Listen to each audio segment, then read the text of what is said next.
ओम नमो भगवते वासुदेवाय नमः। कृष्णाय वासुदेवाय हरे परमात्मने प्रणतः क्लेशनाशाय गोविंदाय नमो नमः। भगवान कृष्ण के नाम लेने से सभी कष्ट दूर हो जाते हैं, सारी परेशानियां दूर हो जाती हैं। दोस्तों, आज मैं आपको अपराह एकादशी की कथा और पूजा विधि समझा रहा हूँ। इस कथा का श्रवण जरूर करें। भगवान कृष्ण आपकी हर मनोकामना पूरी करेंगे। युधिष्ठिर कहने लगे कि हे भगवान, ज्येष्ठ कृष्ण एकादशी का क्या नाम है तथा उसका महत्व क्या है, सो कृपा करके कहिए। भगवान श्री कृष्ण कहने लगे, हे राजन, यह एकादशी अचला तथा अपरा दो नामों से जानी जाती है। प्राणों के अनुसार ज्येष्ठ कृष्ण पक्ष की एकादशी अपरा एकादशी कहलाती है, क्योंकि यह अपार धन देने वाली और मनुष्यों को संसार में प्रसिद्धि दिलाने वाली है। मनुष्यों की सभी मनोकामनाएं पूरी हो जाती हैं। इस दिन भगवान विष्णु की पूजा की जाती है। अपरा एकादशी के व्रत के प्रभाव से ब्रह्म हत्या, भूत योनि, दूसरों की निंदा आदि के सब पाप दूर हो जाते हैं। इस व्रत के करने से झूठी गवाही देना, झूठ बोलना, झूठा शास्त्र पढ़ना या बनाना, झूठा ज्योतिषी बनना तथा झूठ वैद बनना आदि सब के पाप नष्ट हो जाते हैं। जो व्यक्ति जीवन में झूठ बोलते हैं उनको महान कष्ट भोगना पड़ता है। झूठ के बराबर कोई पाप नहीं है और सत्य के बराबर कोई तप नहीं है। व्यक्ति को कभी भी झूठ नहीं बोलना चाहिए। जो व्यक्ति नियमित रूप से झूठ बोलते हैं उन्हें महान दुख का सामना करना पड़ता है। इसलिए व्यक्ति को जहाँ तक संभव हो झूठ नहीं बोलना चाहिए। अगर गलती से कोई झूठ बोल गया हो तो इस एकादशी का व्रत रखने से उसका पाप नष्ट हो जाता है। जो क्षत्रिय युद्ध से भाग जाते हैं वे नरकगामी होते हैं, परंतु अपरा एकादशी का व्रत करने से वे भी स्वर्ग को प्राप्त होते हैं। जो शिष्य गुरु से शिक्षा ग्रहण करते हैं फिर उनकी निंदा करते हैं वे अवश्य नरक में पड़ते हैं, मगर अपरा एकादशी का व्रत करने से वो भी पाप मुक्त हो जाते हैं। जो व्यक्ति गुरु से दीक्षा लेते हैं और पीछे उसी गुरु का अपमान करते हैं उन्हें महान दुख का सामना करना पड़ता है। अनेक प्रकार की परेशानियां उन्हें घेर लेती हैं। उनके जीवन में हर प्रकार का दुख आता है। इसलिए विशेष रूप से ध्यान रखना चाहिए और एकादशी का व्रत अवश्य करना चाहिए।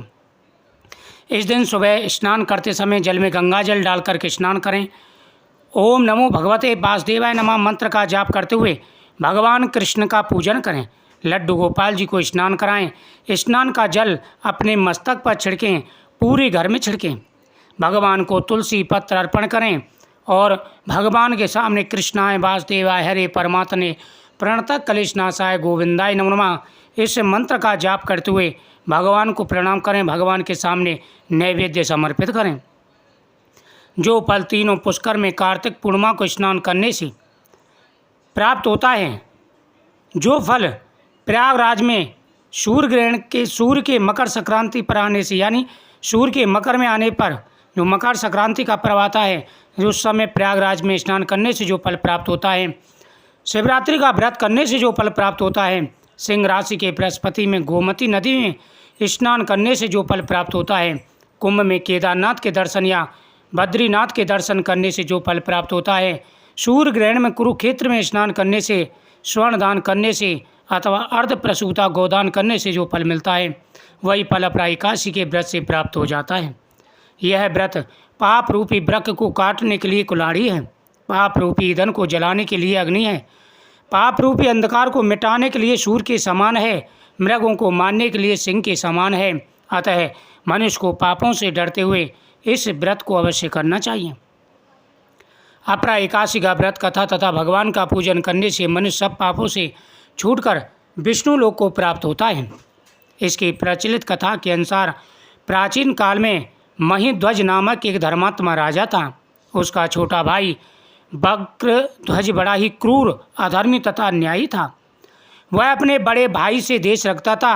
उस पापी ने एक दिन रात्रि में अपने बड़े भाई की हत्या करके उसकी देह को एक जंगली पीपल पेड़ के नीचे गाड़ दिया। वो इतना क्रूर था, हत्यारा था, उसने अपने बड़े भाई की हत्या कर दी और हत्या करने के बाद में उसके शरीर को जंगल में एक पुराने पीपल वृक्ष के नीचे गाड़ दिया।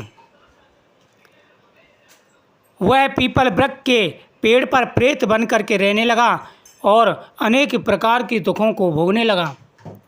एक दिन अचानक धौम्य नामक ऋषि उधर से गुजरे। उन्होंने प्रेत को देखा और तपोबल से उसके अतीत को जान लिया। जब वह प्रेत उस पीपल वृक्ष पर दुख पा रहा था, तभी वहाँ पर धौम्य नाम के एक ऋषि थे। वह वहाँ से निकल रहे थे। तभी अचानक उन्होंने उसको देख लिया और अपने अंतर्दृष्टि से, अंतर्मन से उसके पूर्व जन्म के बारे में जान लिया। ऋषि को बड़ा दुख हुआ। अपने तपोबल से प्रेत उत्पात का कारण समझा। ऋषि ने प्रसन्न होकर उस प्रेत को पीपल के पेड़ से उतारा तथा उसके उद्धार के लिए प्रयत्न करने लगे। ऋषि ने उस प्रेत को नीचे उतारा, कहा कि आप नीचे आइए और आपके सारे वृत्तांत को मैं जान गया हूँ। अब तुम्हारे उद्धार का मैं प्रयत्न करता हूँ। दयालु ऋषि ने राजा की प्रेत योनि से मुक्ति के लिए स्वयं ही अपराचला एकादशी का व्रत किया और उसे अगति से छुड़ाने को उसका पुण्य प्रेत को अर्पित कर दिया। उस ऋषि ने एकादशी का व्रत रखा और भगवान से प्रार्थना कर कहा कि प्रभु, जो मैंने एकादशी का व्रत रखा है, इसके पुण्य को इस प्रेत को समर्पित कर रहा हूँ, इसका उद्धार हो। ऐसा कहते ही उस प्रेत का उद्धार हो गया। वह दिव्य देह धारण कर ऋषि को धन्यवाद करता हुआ पुष्पक विमान पर बैठकर बैकुंठ धाम को चला गया। हे राजन, यह अपरा एकादशी की कथा मैंने लोकहित के लिए कही है। इसे पढ़ने अथवा सुनने से मनुष्य सब पापों से मुक्त हो जाता है और अंत में बैकुंठ लोक की प्राप्ति होती है। प्रत्येक मनुष्य को एकादशी का व्रत अवश्य करना चाहिए। जो व्यक्ति एकादशी का व्रत करते हैं, उनके शरीर में कभी कोई पाप प्रवेश नहीं करता। व्यक्ति अगर पाप करता है तो उसका दंड उसे भोगना पड़ता है। चाहे वो धनवान हो, चाहे कितना भी सुख और वैभव क्यों ना प्राप्त कर रहा हो, लेकिन पाप करने वाले को दंड अवश्य मिलता है। इसलिए व्यक्ति को पापों से डरना चाहिए। जो व्यक्ति पाप करते हैं, उन्हें जीवन में अनेकों प्रकार के कष्ट भोगने पड़ते हैं। मनुष्य जीवन बड़ा दुर्लभ है। बड़ी तपस्या के बाद मनुष्य जीवन प्राप्त होता है और जो व्यक्ति इसमें पाप करते हैं, भगवान उन्हें 184 योनियों में भेज देते हैं। इसलिए प्रत्येक मनुष्य को एकादशी का व्रत अवश्य करना चाहिए। इस कथा को ज़्यादा से ज़्यादा शेयर करें, चैनल को सब्सक्राइब करें, कमेंट में ओम नमो भगवते वासुदेवाय नमः मंत्र का जाप करें। भगवान विष्णु की कृपा से सभी प्रकार के मनोरथ पूरे हो जाते हैं, धन बढ़ता है, सुख और समृद्धि बढ़ती है, जीवन में आ रहे सारे कष्ट दूर हो जाते हैं। इस दिन पितरों की पूजा करें, गौ माता का पूजन करें और जितना सामर्थ्य हो उतना दान पुण्य अवश्य करना चाहिए।